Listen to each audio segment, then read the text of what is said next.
जय हिंद मेरे प्यारे बच्चों, आप सभी का स्वागत है Subhash study centre YouTube channel पर। और जितने भी मेरे प्यारे बच्चे कक्षा 10 के विद्यार्थी हैं, आज के इस वीडियो में मैं आपके लिए लेकर के आ चुका हूं सामाजिक विज्ञान का मॉडल पेपर, जो आपकी बोर्ड परीक्षा 2024 के लिए वेरी वेरी इंपॉर्टेंट है, क्योंकि यही मॉडल पेपर इसी पैटर्न पर आधारित होगा। आपका पेपर 2024 बोर्ड परीक्षा में जो पेपर होगा सामाजिक विज्ञान विषय का, इसी पैटर्न पर आधारित होगा। इसी पैटर्न पर प्रश्न पूछे जाएंगे, इसी पैटर्न पर यानी रूपरेखा यही रहेगी। मॉडल पेपर है 2024 बोर्ड परीक्षा के लिए, और इस मॉडल पेपर को मैं पूरा सॉल्व भी कराऊंगा। तो आप लोग इस वीडियो को शेयर कर देना, लाइक कर देना। यदि आप नए हैं चैनल पर तो चैनल को भी सब्सक्राइब कर लेना। और मेरे प्यारे बच्चों, यहाँ पर आप देखोगे सामाजिक विज्ञान का मॉडल पेपर है।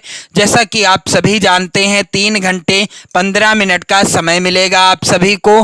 पेपर का पूर्णांक रहेगा 70 अंकों का, और यहाँ कुछ निर्देश भी दिए रहेंगे। यहाँ पर आप लोग ध्यान देंगे, कुछ सामान्य से निर्देश दिए रहेंगे जिन्हें आपको जरूर आपको क्या करना है, जिन्हें आपको पढ़ लेना है और इनका पालन भी करना है। तो पहला निर्देश है सभी प्रश्न अनिवार्य हैं। दूसरा निर्देश है प्रारंभ के 15 मिनट परीक्षार्थियों को प्रश्न पत्र पढ़ने के लिए निर्धारित हैं। दूसरा है यहाँ पर अगला निर्देश, यह प्रश्न पत्र 2 खंडों खंड आ और खंड बा में विभाजित है। तो मेरे प्यारे बच्चों, आपका जो पेपर होगा 2 खंडों में विभाजित होगा, खंड आ और खंड बा में। खंड आ में 20 अंक के कितने 20 नंबर के बहुविकल्पी प्रश्न हैं, जिनका उत्तर आपको OMR सीट में दिया जाना है। यानी आप इन प्रश्नों का उत्तर कहां पर फिल करेंगे, OMR सीट आपको मिलेगी, और उसी पर आपको क्या करना है 20 प्रश्नों का उत्तर फिल करना होगा। और मेरे प्यारे बच्चों, यहां पर अगला निर्देश है कि OMR सीट पर उत्तर अंकित किए जाने के पश्चात उसे काटे नहीं तथा इरेजर एवं व्हाइटनर आदि का प्रयोग ना करें। मान लीजिए आपने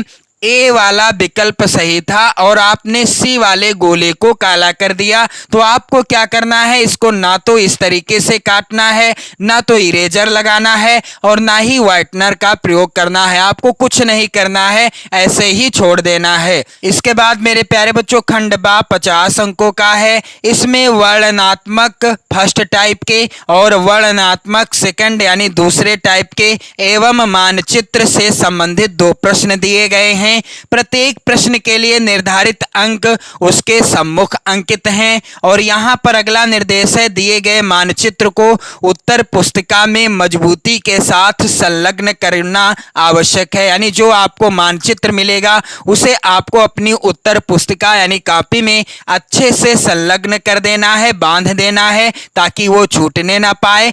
और दृष्टिबाधित परीक्षार्थियों के लिए मानचित्र कार्य के स्थान पर अलग से प्रश्न लिखने के लिए दिए गए हैं, तो इससे आपसे कोई मतलब नहीं है। अब बारी आती है खंड आ के बहुविकल्पी प्रश्नों को पढ़ने की, जो कि 20 प्रश्न होंगे और 20 नंबर के होंगे। कितने मेरे प्यारे बच्चों, 20 नंबर के प्रश्न होंगे। और आप लोग यहां पर ध्यान देंगे, इन सभी प्रश्नों को आप तैयार कर लेना, क्योंकि इस मॉडल पेपर में मैंने सभी महत्वपूर्ण प्रश्नों को ही लिया है। पहला प्रश्न है मेरे प्यारे बच्चों, वियना कांग्रेस के द्वारा फ्रांस में किस वंश के शासकों की पुनर्स्थापना की गई थी। विकल्प इस प्रकार से हैं, पहला है हैंसबर्ग, दूसरा है आर्लिया, तीसरा है बूर्बो और चौथा है जार शाही। तो वियना कांग्रेस के द्वारा फ्रांस में किस वंश के शासकों की पुनर्स्थापना की गई थी, उत्तर क्या होगा मेरे प्यारे बच्चों, यहां पर तीसरा वाला विकल्प सही हो जाएगा, बूर्बो। अगला प्रश्न है, द्वितीय गोलमेज सम्मेलन का आयोजन कब किया गया था। तो यहां पर आप लोग ध्यान देंगे, वेरी इंपॉर्टेंट प्रश्न है, और आप इन सभी प्रश्नों को जरूर तैयार कर लेना। वेरी वेरी इंपॉर्टेंट प्रश्न है ये सभी आपकी बोर्ड परीक्षा 2024 के लिए। और यहां पर प्रश्न क्या है कि द्वितीय गोलमेज सम्मेलन का आयोजन कब किया गया। विकल्प है पहला 1927, दूसरा है 1928, तीसरा है 1931, चौथा विकल्प है 1929।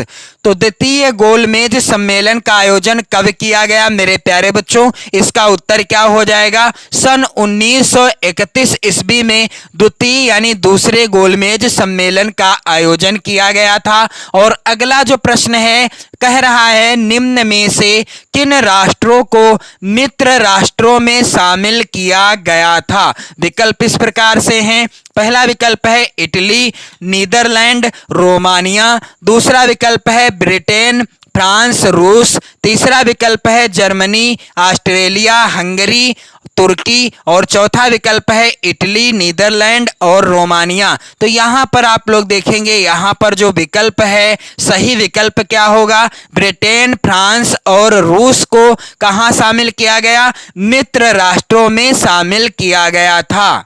अगला वेरी इंपॉर्टेंट प्रश्न है मेरे प्यारे बच्चों, आप लोग ध्यान दीजिएगा। सत्ता में साझेदारी का अच्छा उदाहरण प्रस्तुत करने वाला शब्द कौन सा है? यहां पर आप लोग ध्यान देंगे श्रीलंका, दूसरा है बेल्जियम, तीसरा है पाकिस्तान और चौथा है यूगोस्लाविया।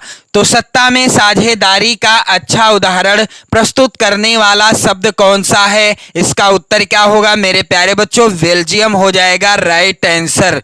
अगला प्रश्न है संघात्मक शासन प्रणाली में अधिकारों का विभाजन होता है। संघात्मक शासन प्रणाली में अधिकारों का विभाजन कहाँ होता है? विकल्प इस प्रकार से हैं। पहला विकल्प है मेरे प्यारे बच्चों, आप लोग ध्यान देंगे, केंद्र एवं राज्यों के मध्य। दूसरा है विकल्प एक राज्य एवं अन्य राज्यों के बीच। तीसरा विकल्प है व्यवस्थापिका एवं कार्यपालिका के मध्य। चौथा विकल्प है यहां पर आप लोग ध्यान देंगे व्यवस्थापिका और न्यायपालिका के मध्य। तो संघात्मक शासन प्रणाली में अधिकारों का विभाजन होता है, कहां होता है?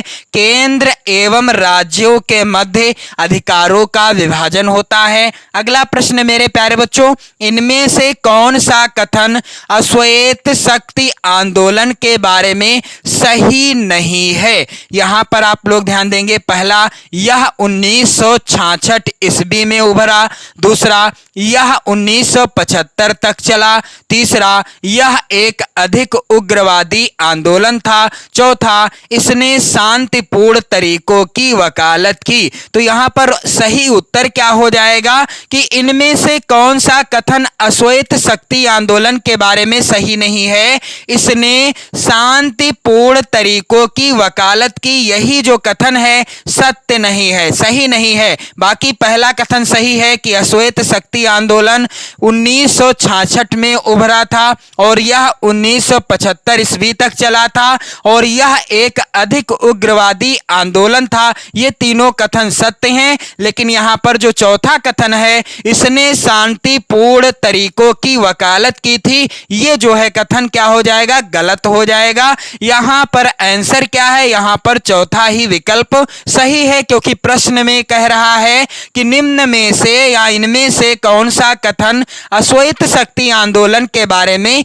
सही नहीं है। अगला प्रश्न है मेरे प्यारे बच्चों, सामाजिक उपबंध या सोशल कॉन्ट्रैक्ट नामक पुस्तक का कौन लेखक था? यानी सोशल कॉन्ट्रैक्ट नामक पुस्तक के लेखक कौन थे? विकल्प यहां पर आप लोग ध्यान देंगे, पहला है रूसो, दूसरा है नेकर, तीसरा है दिदरो, चौथा है मॉन्टेस्क्यू। तो सामाजिक उपबंध जो कि प्रसिद्ध पुस्तक थी अर्थात सोशल कॉन्ट्रैक्ट, और यह पुस्तक किसकी थी? रूसो के द्वारा लिखी गई। यानी इस पुस्तक के लेखक कौन थे? रूसो थे। अगला प्रश्न है रॉलेट एक्ट कब पारित हुआ? दिए गए विकल्पों में से रॉलेट एक्ट कब पारित हुआ था? विकल्प पहला है 1919 ईस्वी, दूसरा है 1920 ईस्वी, तीसरा है 1921 ईस्वी और चौथा विकल्प है 1918 ईस्वी। तो रॉलेट एक्ट कब पारित हुआ? यहां पर आप लोग ध्यान देंगे, सन 1919 ईस्वी में रॉलेट एक्ट, जिसे काला कानून भी कहा जाता है, काला कानून किसे कहा गया? रॉलेट एक्ट को काला कानून के नाम से भी जाना गया था। अगला प्रश्न है, और यह कब पारित हुआ? 1919 ईस्वी में। अगला प्रश्न मेरे प्यारे बच्चों वेरी वेरी इंपॉर्टेंट है, विश्व व्यापार संगठन WTO की स्थापना कब की गई? विकल्प है पहला 1997 ईस्वी, दूसरा है 1999 ईस्वी, तीसरा है 1995 ईस्वी और चौथा है सन 2000 ईस्वी। तो विश्व व्यापार संगठन अर्थात WTO की स्थापना 1995 ईस्वी में हुई थी। और आप लोग कमेंट करके आंसर बताइएगा कि विश्व व्यापार संगठन की स्थापना कहां पर हुई थी 1995 ईस्वी में। तो आप लोग आंसर कमेंट करके बताइएगा। और अगला वेरी वेरी इंपॉर्टेंट प्रश्न है मेरे प्यारे बच्चों, भारत में पंचायती राज की स्थापना कब हुई थी? विकल्प है पहला सन 1990 में। और आप सभी लोग वीडियो शेयर भी करते रहिएगा। इन प्रश्नों को आप नोट कर लेना, तैयार कर लेना, रट लेना मेरे प्यारे बच्चों। तो विकल्प पहला क्या है? 1990 ईस्वी में, दूसरा है 1980 में, तीसरा विकल्प है 1992 में और चौथा है 2004 में। तो भारत में पंचायती राज की स्थापना कब हुई थी? उत्तर क्या हो जाएगा इस प्रश्न का? 1992 ईस्वी में भारत में पंचायती राज की स्थापना हुई थी। अगला प्रश्न है, भारत में कितने प्रतिशत भूभाग पर मैदान का विस्तार है? विकल्प है पहला 53%, दूसरा है 27%, तीसरा है 43%, चौथा विकल्प है 30%। तो भारत में कितने प्रतिशत भूभाग पर मैदान का विस्तार है? उत्तर क्या होगा मेरे प्यारे बच्चों? यहां पर 43% भूभाग पर जो है मैदान है। अगला है प्रश्न, चीता को भारत में कब लुप्त प्राय घोषित किया गया था? विकल्प पहला है 1964 ईस्वी में, दूसरा विकल्प है 1952 ईस्वी में, तीसरा विकल्प है 1972 ईस्वी में, चौथा विकल्प है 1984 ईस्वी में। तो चीता जो भारत में लुप्त प्राय घोषित किया गया, कब घोषित किया गया? 1952 ईस्वी में घोषित किया गया। अगला प्रश्न मेरे प्यारे बच्चों कह रहा है, निम्न में से कौन जल संग्रहण विधि राजस्थान में प्रचलित नहीं है? तो यहां पर आप लोग ध्यान देंगे, प्रश्न आपको अच्छे से पढ़ना है तभी आप आंसर दीजिएगा। और आप लोग इन सभी प्रश्नों का आंसर कमेंट करके भी बताते रहिए। यहां पर पहला विकल्प है खादिम, दूसरा विकल्प है गुल, तीसरा विकल्प है टाका और चौथा विकल्प है जोहड़। तो यहां पर आप लोग ध्यान देंगे कि निम्न में से कौन सा जल संग्रहण विधि राजस्थान में प्रचलित नहीं है? उत्तर क्या हो जाएगा? गुल जो है यह विधि राजस्थान में प्रचलित नहीं है। अगला प्रश्न है, निर्धनता का सर्वाधिक प्रकोप वाले राज्य कौन से हैं? तो यहां पर आप लोग ध्यान देंगे, विकल्प पहला बिहार एवं ओडिशा, दूसरा बिहार व झारखंड, तीसरा बिहार व उत्तर प्रदेश, चौथा विकल्प बिहार एवं मध्य प्रदेश।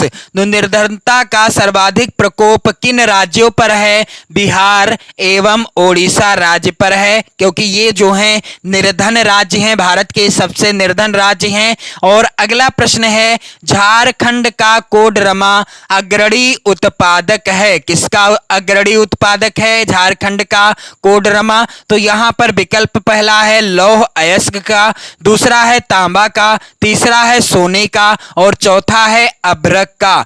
तो लौह अयस्क का है कि तांबा का है या सोने का है या अभ्रक का है? तो झारखंड का जो कोडरमा है यह किसका अग्रणी उत्पादक है? अभ्रक का अग्रणी उत्पादक है। अगला वेरी वेरी इंपॉर्टेंट प्रश्न मेरे प्यारे बच्चों, बहुराष्ट्रीय कंपनियों द्वारा किए गए निवेश को क्या कहते हैं? विकल्प पहला विदेशी निवेश, दूसरा उत्पादन, तीसरा वितरण और चौथा व्यय। तो बहुराष्ट्रीय कंपनियों द्वारा किए गए निवेश को क्या कहते हैं? उत्तर क्या हो जाएगा? विदेशी निवेश कहते हैं। जो बहुराष्ट्रीय कंपनियां होती हैं ये जब निवेश करती हैं तो इन्हें क्या कहते हैं? विदेशी निवेश कहा जाता है। यानी इनके द्वारा किया गया निवेश क्या कहलाता है? विदेशी निवेश कहलाता है। अगला प्रश्न है, एशिया के उन दो देशों के नाम बताइए जिनमें दो भाषाई और जातीय समूहों में संघर्ष था। तो यहाँ पर आप लोग ध्यान देंगे, पहला विकल्प है श्रीलंका और लेबनान, दूसरा विकल्प है भारत और चीन, तीसरा विकल्प है यहाँ पर मलेशिया और यमन, चौथा विकल्प है पाकिस्तान और ईरान। तो एशिया के उन दो देशों के नाम बताइए जिनमें दो भाषाई और जातीय समूहों में संघर्ष था। उत्तर हो जाएगा श्रीलंका और लेबनान।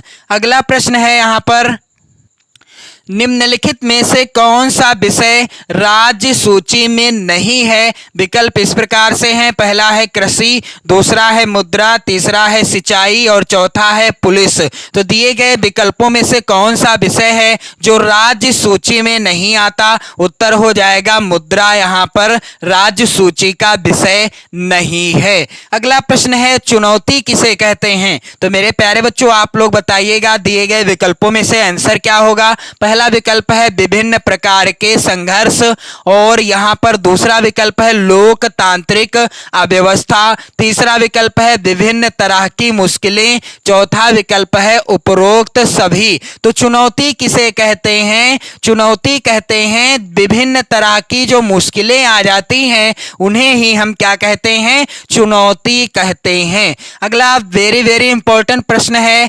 विनिर्माण क्षेत्र से संबंधित है। विकल्प है पहला प्राथमिक क्षेत्रक, दूसरा द्वितीयक क्षेत्रक, तीसरा तृतीयक क्षेत्रक और चौथा निजी क्षेत्र। तो विनिर्माण क्षेत्र से संबंध है किसका? यहाँ पर उत्तर हो जाएगा द्वितीयक क्षेत्र। तो इस तरीके के जो 20 प्रश्न आएंगे आपकी बोर्ड परीक्षा में जिनका आंसर आपको OMR शीट में फिल करना है और आप इन सभी प्रश्नों को तैयार कर लेना। और जो भी महत्वपूर्ण प्रश्न होंगे आपकी बोर्ड परीक्षा के लिए मैं क्रमशः आपको वीडियो के माध्यम से प्रोवाइड करा रहा हूं। और सामाजिक विज्ञान के कई मॉडल पेपर की भी वीडियो आप चैनल की प्लेलिस्ट में जाकर देख लीजिएगा। हिंदी विषय के भी मॉडल पेपर मैंने प्रोवाइड कराए हैं 2024 बोर्ड परीक्षा के लिए, आप वीडियो चैनल की प्लेलिस्ट में जाकर देख लेना। इसके बाद खंड बा जो कि होगा 50 नंबर का और इन प्रश्नों का उत्तर आपको अपनी उत्तर पुस्तिका में यानी कॉपी पर लिखना होगा। इसमें वर्णनात्मक जो फर्स्ट टाइप के प्रश्न आएंगे मेरे प्यारे बच्चों जिनका उत्तर आपको लगभग 80 शब्दों में देना है। तो पहला प्रश्न है, इसे आप तैयार कर लीजिएगा। प्रथम विश्व युद्ध के पश्चात होने वाली महामंदी के कारणों की समीक्षा कीजिए।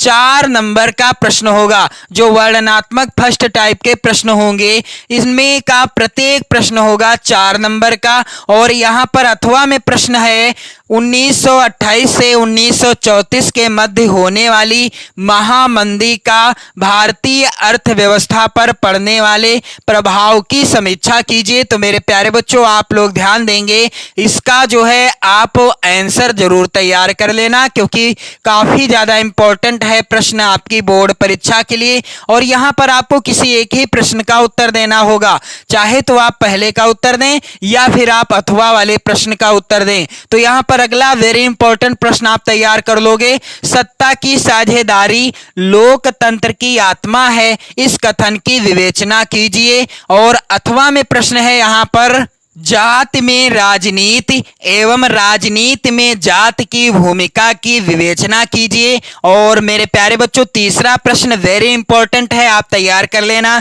जैव विविधता क्या है, यह मानव जीवन के लिए क्यों महत्वपूर्ण है। और अथवा में प्रश्न है, नर्मदा बचाओ आंदोलन से आप क्या समझते हैं। वेरी वेरी इंपॉर्टेंट प्रश्न है, ये सभी आप लोग तैयार कर लीजिएगा। प्रश्न संख्या 4 है, भारतीय कृषि की कोई 4 विशेषताएं लिखिए अथवा वैश्वीकरण से आप क्या समझते हैं, अपने शब्दों में स्पष्ट कीजिए। ये सभी प्रश्न महत्वपूर्ण हैं। और इसके बाद जो वर्णनात्मक सेकंड टाइप के प्रश्न होंगे जिनका उत्तर आपको लगभग कितने शब्दों में, 150 शब्दों में देना है। तो यहाँ पर आप ध्यान देंगे, वेरी इंपॉर्टेंट प्रश्न संख्या 5 है। महात्मा गांधी द्वारा चलाए जाने वाले असहयोग आंदोलन के क्या कारण थे, इसे उन्होंने क्यों स्थगित कर दिया। तो यहाँ पर आप देखोगे प्रत्येक प्रश्न आएगा 6 नंबर का। यहाँ पर जो सेकंड टाइप के वर्णनात्मक प्रश्न हैं, प्रत्येक प्रश्न 6 नंबर का है और आपको किसी एक प्रश्न का उत्तर देना है, यानी 5वें का उत्तर दें या अथवा वाले प्रश्न का उत्तर दें। तो अथवा वाला भी प्रश्न महत्वपूर्ण है, आप तैयार कर लीजिएगा। सत्याग्रह का क्या अर्थ है, सत्याग्रह पर गांधी के क्या विचार थे, यानी गांधी जी के सत्याग्रह पर क्या विचार थे।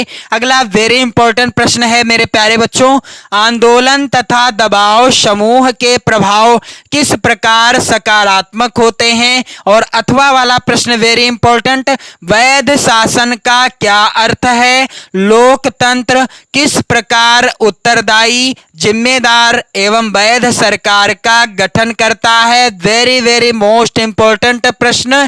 और प्रश्न संख्या 7 है, वैश्वीकरण का क्या अर्थ है, वैश्वीकरण का कृषि पर पड़ने वाले प्रभावों का वर्णन कीजिए। यह भी प्रश्न काफी ज्यादा महत्वपूर्ण है मेरे प्यारे बच्चों। और अगला जो प्रश्न है, यहाँ पर भारत में पाए जाने वाले मोटे अनाजों का उल्लेख करते हुए इन अनाजों की पैदावार के लिए उपयुक्त भौगोलिक परिस्थितियों का वर्णन करें। और यहाँ पर प्रश्न संख्या 8 है, विकसित देशों की किन्हीं 3 प्रमुख विशेषताओं का वर्णन कीजिए। अथवा मानव विकास सूचकांक क्या है, मानव विकास नापने वाले मूलभूत अवयवों का वर्णन कीजिए। इसके बाद मेरे प्यारे बच्चों प्रश्न संख्या 9 होगा मानचित्र से संबंधित, और 9 का के अंतर्गत है निम्नलिखित स्थानों को भारत के रेखा मानचित्र में, यहाँ पर आपको चिन्ह भी बना हुआ मिलेगा,